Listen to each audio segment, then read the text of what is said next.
All right, so we're live. Today is a crazy day. For those of you who have been watching the news, we knew that the Oversight Committee had requested the Epstein birthday book from the Epstein estates, from Epstein's attorneys who were responsible for holding Jeffrey Epstein's estate. And as Congressman Ro Khanna announced on Lawrence O'Donnell, the Epstein attorneys, when he indicated that he wanted to request these documents, the attorneys sounded like they wouldn't put up a fight with Congress. If whatever they sought, they would just turn over. So there was no subpoena fight. It would just be a very easy process. I have to also shout out Congressman Robert Garcia from California, who is the ranking member of the Oversight Committee. His office worked tirelessly to get these documents today. And I think it was a major grand slam for transparency. And I think there's a lot that these documents tell us already. And I know that they're still combing through a lot more. So what's your perspective based on today? Oh, and I should say, this is Cosima. She handles all of Call to Activism's Facebook page. You are a rock star. Thank you. She also happens to be my wife, so I'm a little biased, but she's killing the game. I really appreciate having you here. But I'll shut up. I want to hear your perspective. So I feel like a lot has happened in the last week.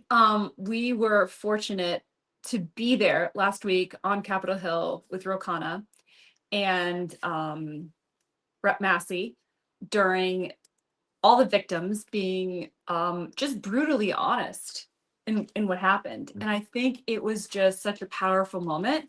And I think as a woman, it was just really empowering to have everybody there all together and have everybody there supporting them, sharing whatever testimony they were able to share during that time. Absolutely. It was a heavy day. So that was when the Epstein survivors, right? Won't use the word victims, were there, and they gave us their testimony. And what came from that meeting, which was really interesting, is that they said, if the government isn't going to protect us, if they're not going to release the Epstein list, we'll create our own list, which I think is awesome. It's their right, and I think we all kind of deserve to know who these perpetrators are, and for them to get some sort of justice. Right. And I think it was also really powerful to hear them say, some of them were Republicans and some of them voted for Donald Trump. And they were making it very clear that this is not a political statement, right? Like this is a bipartisan issue where everybody should come together and want to support the victims and have the testimony come out. This is it's so traumatic. It's still going on. These women have to carry the weight of everything that they've been through for the past however many years that they're carrying it with them, and it's still happening. And what's happening right now in the government is they're basically saying, like, be quiet. They're trying to silence them. And shame on them. Like all this information should come out. Absolutely, and I think today was a big step in that direction. So the House Oversight Committee, I'm sure you guys heard, has the birthday book, and the Wall Street Journal has gotten some documents that were also turned over with the birthday book, as well as the infamous page that reportedly Donald Trump sent to Jeffrey Epstein for his birthday. And then there's more stuff that has come out. We'll talk about it all. But first and foremost, I think that this particular document dump could be the silver bullet into the lies, right? Like, let me rephrase. So Donald Trump calls this a Democratic hoax, right? He says that basically suggesting, even so much saying, that the Democrats, like President Obama and President Biden and the people in the administration, the DOJ, were so tainted that they took this Jeffrey Epstein birthday book and they forged an entry from Donald Trump, and they signed it Donald Trump, and just to frame Donald Trump, even though they didn't use it before either of the elections, even though they didn't pull it out before 2024, that supposedly the FBI is so corrupt that they put this. That it couldn't get even more ridiculous of an idea, right? And the fact that MAGA is running with this is really a sad state of affairs. But here's what I think. Here's what I think today really means, right? It's his signature. and they can wiggle out. Caroline Leavitt has come out with a statement, and I believe she says, "Oh, the signatures don't match." But we have the signature. So there can be independent analysis of the signature. We can know within a very good certainty because this is admissible in court. There are people, experts who can analyze this, computers that can analyze, and it is top-notch evidence who can confirm that it's his signature. Right. And, at the same time, do you really think Trump is capable of really answering if it's his signature or not right now? Like based on his like emotional and mental state of mind? Because I wouldn't expect it. when he was talking to Melania when they were getting questioned by reporters, somebody asked him a question and it was a very simple question. He couldn't hear it, and Melania had to repeat it to him. And it was just like, would you talk to Putin? Mhm. Right. And if he's not able to comprehend a simple question like that, is he really going to be able to remember a document that he signed like 20 some years ago or however many years ago that was? I don't know. He just, and based on everything he's going through health wise right now, I'm not 100% sure that he has the capability to really remember what's happening. You're speaking to a point that we even made it in on a Twitter post today, because during Donald Trump's remarks, he like froze in the middle of his statement, Yeah. and then he spaces out, and then he goes on a tangent, and we asked the question, like, is he just clueless, or is it sign of an issue with his mental cognition? And the thing is, we don't really know. Right? We know he lies, but like that's an interesting. Maybe he just doesn't even know. Maybe he doesn't remember, and he says things that are lie. I don't know if that's giving him too much credit, but I mean, he falls asleep every 5 minutes now. You saw him yesterday at the US Open taking a nap, taking this mysterious blue pills that he was popping in his mouth. So, I mean, is he there? Does he need a nap? I mean, he's grandpa, right? So, I mean, he definitely shouldn't be in a position to be making all these important decisions. And it really makes me question if he's able to really answer everything accurately from it's a, so long ago. it's a great point. Today we made an announcement about the signature on call to activism. I actually found, so before I did call to activism, I was an attorney. I'm still an attorney technically, but my time is spent on call to activism and delivering the news and doing what we do on our platforms. But I know a lot about courtroom evidence and how to find experts. And so today I found a handwriting expert. This person is an independent signature. Uh, Basically, that's their job, is to look at signatures for cases and come to a certain degree of certitude whether a signature matches, is an exact match. So made that arrangement. This person is not political, so it's not going to be anything about that. This is a very professional company that just handles handwriting, and we're going to release the findings in about 5 to 10 days. It takes. They're going to do a very, very up close analysis. I think that should give us some perspective. I would like to call on the media to do this the same. I think we want to hear from handwriting analysts about this, and the reason is because this if Donald Trump is lying about this, it just makes it a lot easier to make the case that he's lying about everything, right? We know that he's lying about everything, but having tangible proof, like his signature, if we could prove that it's his signature or to a certain degree of certainty, then I think that gives us leverage in making the case that this guy is slimy, and there's stuff in that in the Epstein files that I think would explain why he's been hiding them for so long, why he's clearly been the biggest obstacle for them to be released. Yeah. So also I want to say we're going to try something new. I can see the comments under the video on Twitter, on the Call to Activism Twitter page. So if you have any questions, please write them there. We'll try to answer them. So, Yeah. I mean, do you want to touch base on anything that happened during the press conference last week? Because I thought it was a very powerful moment in our country's history to have all these women there. Absolutely. It was an amazing experience. First of all, I want to thank Representative O'Connor's office for extending an invitation to Call to Activism to be there to witness the press conference. I appreciated being there. I thought it was important just to get what their words out there, right? Like just to amplify their message. Because at the end of the day, it is about them. It's about the victims. It's about protecting them. It's about making sure that we get justice for them Right. now that we know the Yes, extent of what was going on. they need justice for everything that they've been through, and they're still being silenced Mhm. by One, the government and this administration and everybody in there. And this is, I want to remind everybody, this is something that Donald Trump ran on. And Republicans and MAGAs know that that's a promise he made. When he got to office, he was going to release the Epstein files. Pam Bondi said they were sitting on her desk many times.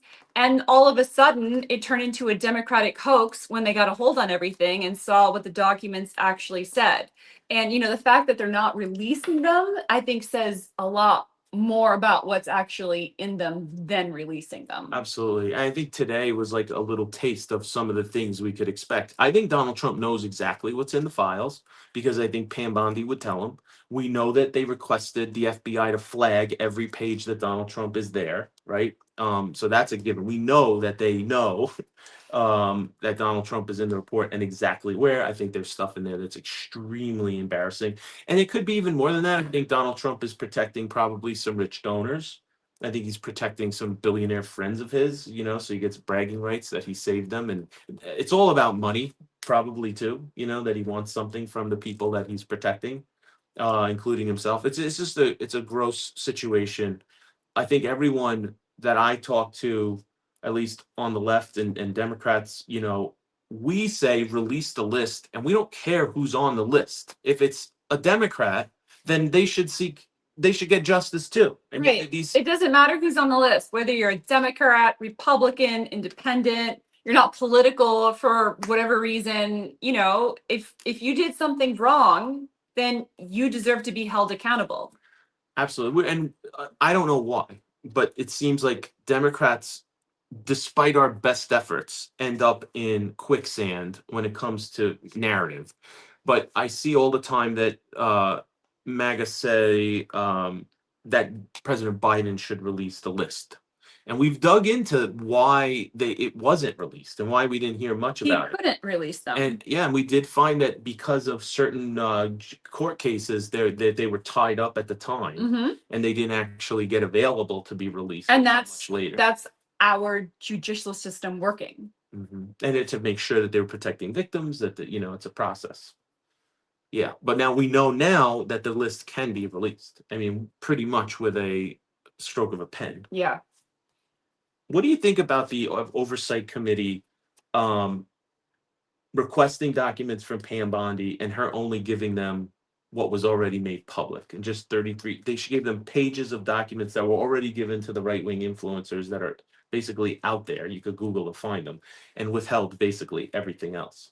Honestly, I think Pam Bondi is just trying to cater to the MAGAs because they're not going to fully understand what's happening, or they do fully understand what's happening and they're going to point fingers at Democrats and say, you know what? They released the documents. Look at these crazy liberals. They're still demanding files. And they're gonna go on a tangent based off of that philosophy. So I think Pam Bondi did whatever she could to protect herself and just hope that whatever narrative was created based on that supported the administration. Yeah, I think you're right. And when we interviewed Representative Robert Garcia on the day of the press conference, and in our conversation, we really agreed that we want Americans to know that what they turned over was not sufficient. We were afraid that, or at least I was afraid that Republican voters and people who didn't really understand in the weeds of what these documents were would just hear, "Oh, Pam Bondi handed over documents. She handed over. This is transparency," and they would just leave it at that. We really wanted to make everyone in America understand that the documents Pam Bondi has turned over are basically nothing, I nothing know. of substance. No, it's nothing. And I think it's just honestly, it's like a real disgrace to the women who are so brave to come forward, because it does take a lot out of you having gone through something so traumatic, and then to come out in such a public platform and share your story at the same time. So to have Pam Bondi come out and say, we've released everything, and this is sufficient. I think it's really just complete bullshit, and she's making a mockery out of them. And Pam Bondi and this entire administration should be ashamed. Mhm. I mean, every 74 seconds someone in the United States is sexually assaulted, right? That is over 1,100 assaults per day, right? And every 9 minutes, that person getting assaulted is a child, Mm. like a child, like many of these women were when they were getting assaulted. So, how dare Pam Bondi and this administration come out with these documents and say, here, everything is here, when it is not here? They are still hiding the predators. They are still hiding everybody who preyed on these women, and they are completely disrespecting them and making a mockery out of them. So shame on Pam Bondi, shame on this administration, shame on Donald Trump, because he was there.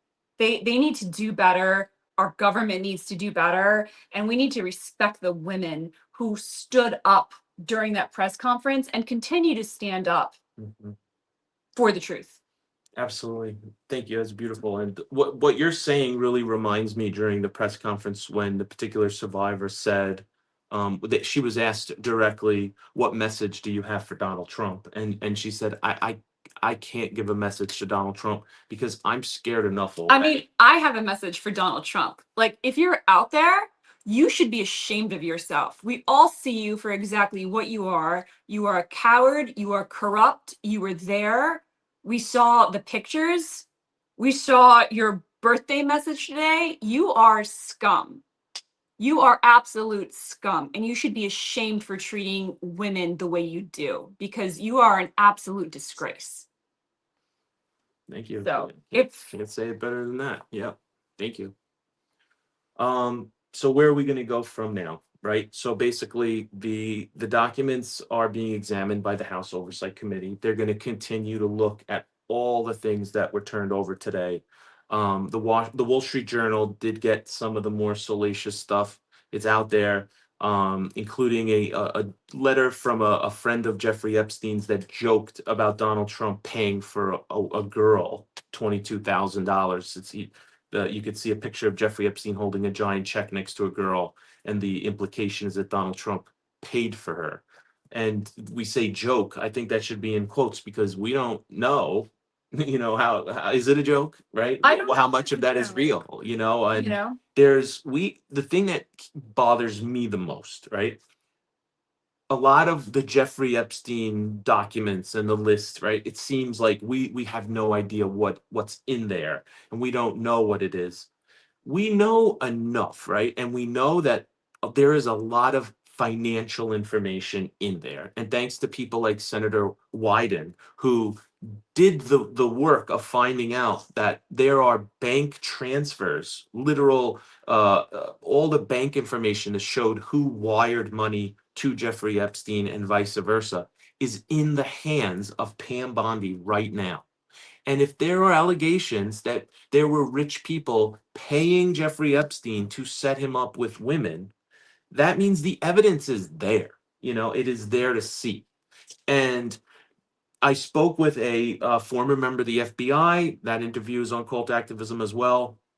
They did caution that it's possible that the information in the documents aren't enough for prosecution, right? Because you would expect if there was like clear cut evidence that somebody committed something, that they would be prosecuted. That's possible, but I think that there's enough information that we could start an inquiry, maybe even start new investigations, because I think from the Americans we've heard from, there are people very passionate about this. They want justice, and they want that list released. we all do. We all do at this point. It's been too long. It's been too long. They're dragging us along. And I think this entire administration knows a lot more than they're willing to admit. And I think that's proven, right? Because we know that Donald Trump is in these documents based on what's leaked out. So, and they know that. They know that. He knows it. And I think these women know it too. The one solace thing, and we'll wrap up very soon, but the one thing I think is that, as long as Pam Bondi doesn't put these documents in a shredder, which I'm not surprised that she wouldn't, that she would, the next Democratic president presumably can release these files, or at least have their DOJ do it. So Donald Trump's the escape from Yeah. this is temporary, because at some point it's going to get released and information finds its way out. And I look forward to that day, and I think we'll be there at that moment, and we'll make sure the world hears about every single time he's in the file. And I will say, just watching everything unfold for the past few weeks, especially when Pam Bondi came out and said there were no files, you had people coming out, men coming out very angry at the administration for not releasing those files, right? They were angry because that, like we talked about, was a promise that Donald Trump made when he was running to be president. And that is not promises made, promises kept. That's like a promise failed by this administration, right? And just watching how the MAGAs and that side of the party has just sort of slowly rallied behind him a little bit. I just, it does not make you more of a man to support Donald Trump. Like, if you are looking to be this really, powerful man and have that persona about yourself, it doesn't make you a man. It makes you a coward. It makes you somebody who's hiding predators, and it makes you somebody supporting a man who is potentially a predator and hiding other people who have sexually assaulted women. So, I think that that's a part of a bigger conversation. But I definitely feel like that does not make you any more of a man than you think you are. Yeah, I think that's true, and I hope that they I don't have very high hopes, but this is just like a microcosm of the greater issue that Donald Trump will lie to his own people about everything. And this is just another example. If Donald Trump is lying about the Epstein files, then you should consider that he's also lying about tariffs, right? Which we've screamed from the mountaintops, warned you way before the election that it would hurt the economy. He's lying to you about the success of the economy. Every measure showing that this country is in trouble when it comes to the economy. And I think things are going to get a whole lot worse before they get better anytime soon. Costs are up for American families. I just saw a recent number that says about $2,400 so far for every single family in America. And that's a lot of money. And groceries are going up, and he's lying about that. But we just have to keep trusting our eyes. And no matter how many times he repeats the lie, we have to remind ourselves that we're not crazy, and that we all know our budget. And when we go to a grocery store and we see the prices skyrocketed and things cost way more than they ever have, we have to remind ourselves that we're on the right track, that despite the world going crazy around us, we just have to hold on and hold on to the sanity and the fact that we have some righteous anger, and we just got to bring that to the polls in the next election. Yeah, no, I agree. All right, I think that about does it for tonight. We're going to do this again next Monday evening. It's so nice to have you join us. It was really cool being able to see the comments during. That's a new feature. We'll keep doing that. And please continue to follow us on our platforms if you would be so kind. We're growing very fast on Instagram. Just one more thing before we go. Please. In the past approximately half hour since we've been talking, 24 women have been sexually assaulted since we started. Yeah, So it's happening. and it's rolling. So just do better, America. Thank you, everybody.